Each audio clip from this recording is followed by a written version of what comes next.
Merayakan Lebaran dalam suasana hingar-bingar takbiran, sholat Id di lapangan terbuka, silaturahmi kepada sanak famili serta lalu lalang bocah-bocah yang mengharap salam tempel. Pasti menjadi pemandangan biasa atau malah membosankan bagi Lisa Natalia dan masyarakat Indonesia lainnya. Karena itulah Lisa berharap bisa merayakan Lebaran dalam suasana yang beda. Sampai-sampai Lisa mengusung seluruh keluarganya menuju negeri jiran Malaysia. Apakah suasana Lebaran di negeri tetangga tersebut jauh lebih semarak?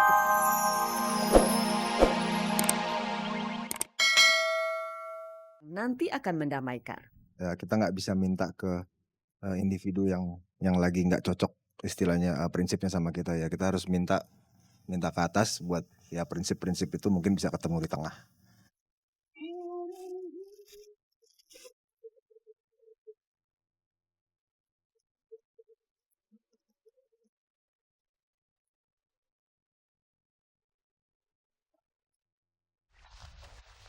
Pemirsa, ada ungkapan yang mengatakan bahwa rumput di halaman tetangga jauh lebih hijau dibandingkan rumput di halaman kita sendiri. Nah, apakah ini bisa kita artikan bahwa suasana lebaran di negara lain jauh lebih seru daripada suasana lebaran di Indonesia? Nah, Liza Natalia akan membuktikan hal ini. Dan kita semua tahu pemirsa bahwa di Indonesia tidak ada yang namanya musim salju. Lalu mengapa di Istora Senayan ada lapangan es besar seperti layaknya di Eropa? Ada perhelatan apa sih di sana? Nah, Anda akan segera menemukan jawabannya setelah kita melihat oleh-oleh dari Liza Natalia dari Malaysia.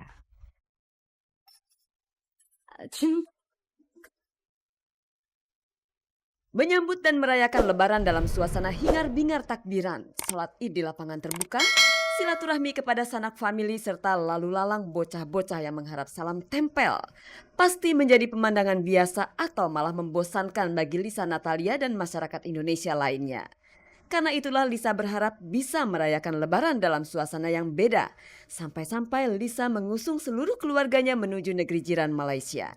Apakah suasana Lebaran di negeri tetangga tersebut jauh lebih semarak ketimbang di Indonesia? Awalnya karena berhubung, negaranya kan nggak jauh dari Amerika, nggak jauh dari Indonesia. Jadi, banyak, masyarakatnya mayoritas kan muslim, udah gitu juga, kebudayaannya juga mungkin ya tidak terlalu jauh lah dengan Indonesia. Makanya, pengen coba lebaran di sana seperti apa sih, apa sama kayak di Indonesia banyak takbirannya, orang pada keluar, terus keliling-keliling Pulau Bedug. Ternyata yang saya lihat justru lain, sepi banget. Ada kecenderungan dalam masyarakat kita yang menganggap segala yang serba luar negeri itu lebih segalanya ketimbang yang berasal dari negeri sendiri, termasuk dalam hal tradisi. Siapa sangka Lisa mendapati perayaan Lebaran yang sepi di negeri yang juga mayoritas penduduknya beragama Muslim itu.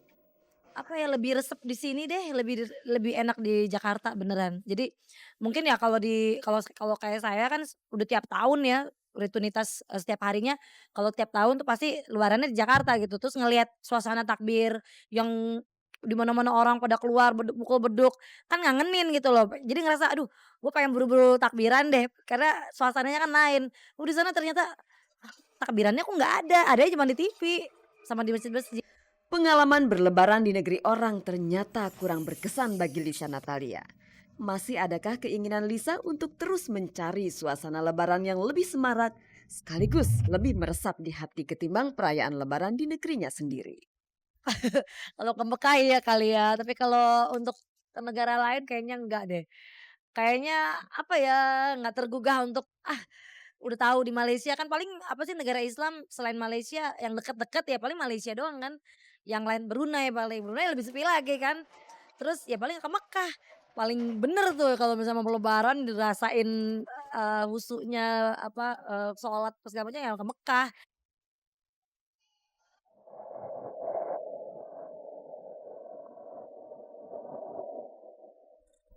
Indonesia memang negeri sejuta pesona sampai-sampai orang menyebutnya sebagai Zamrud Katulistiwa.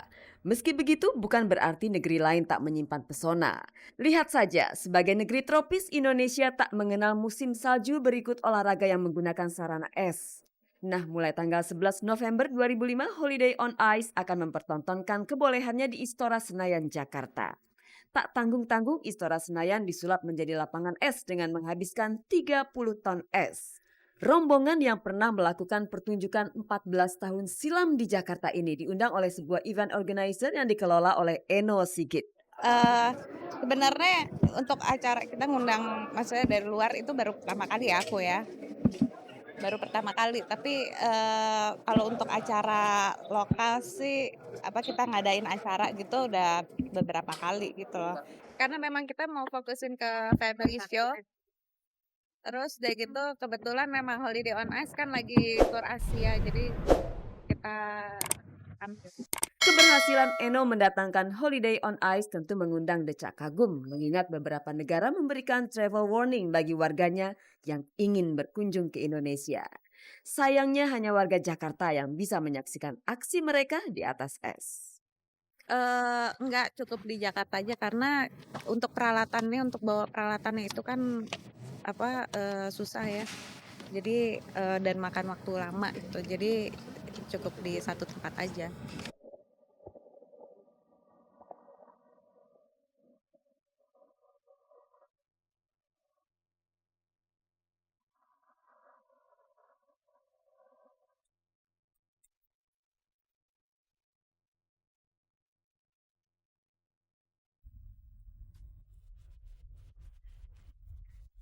Jangan pernah bilang es di tempat lain lebih dingin daripada es di tempat kita.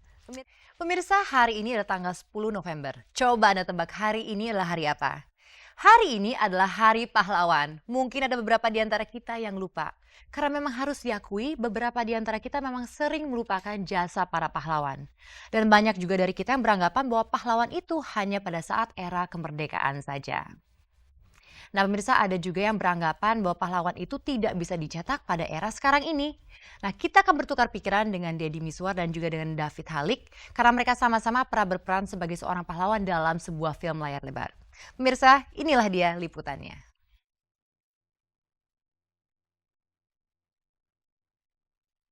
Hari ini adalah Hari Pahlawan. Setiap kali memperingatinya kita selalu disodori pertanyaan reflektif. Apakah zaman sekarang tidak bisa melahirkan pahlawan-pahlawan baru?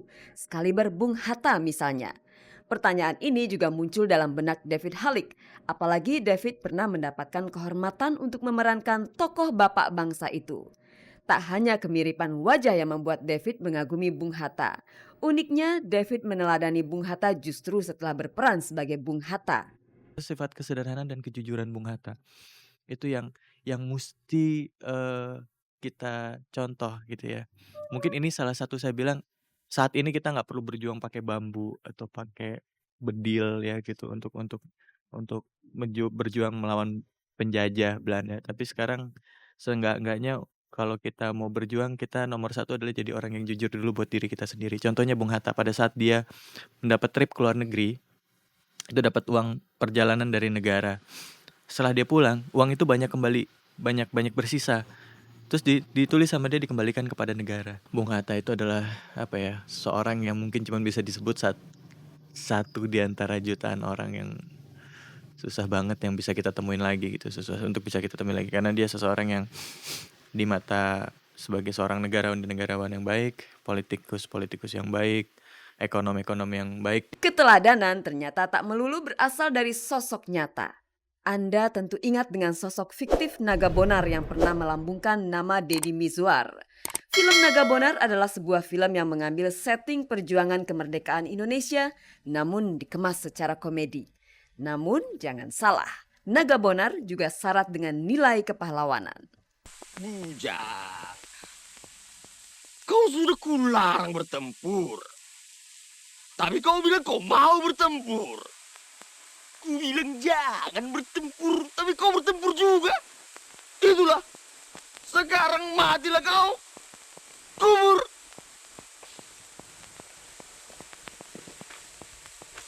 Buat Naga Bonar khususnya, yang penting adalah penjajah keluar dari bumi tercinta. Jadi tidak peduli apa yang dia dapat. Jadi apa yang bisa Naga Bonar berikan kepada bangsanya. Membebaskan diri dari keterjajahan baik secara kelompok maupun secara bangsa ini, secara nasional. Saya kira itu semangat yang ada dalam diri Naga Bonar. Naga Bonar yang tokoh fiksi berjuang dengan memanggu senjata dan Bung Hatta yang tokoh nyata berjuang lewat pemikiran-pemikirannya yang cerdas, jujur, serta berpihak kepada rakyat. Meneladani mereka memang sebuah keharusan. Namun cukupkah sampai di situ? Apakah kita di masa kini yang tak lagi harus angkat senjata lantas tak mungkin merengkuh gelar pahlawan? Kalau sekarang kita ada seorang anak menganggap bapaknya pahlawan bagi kehidupannya,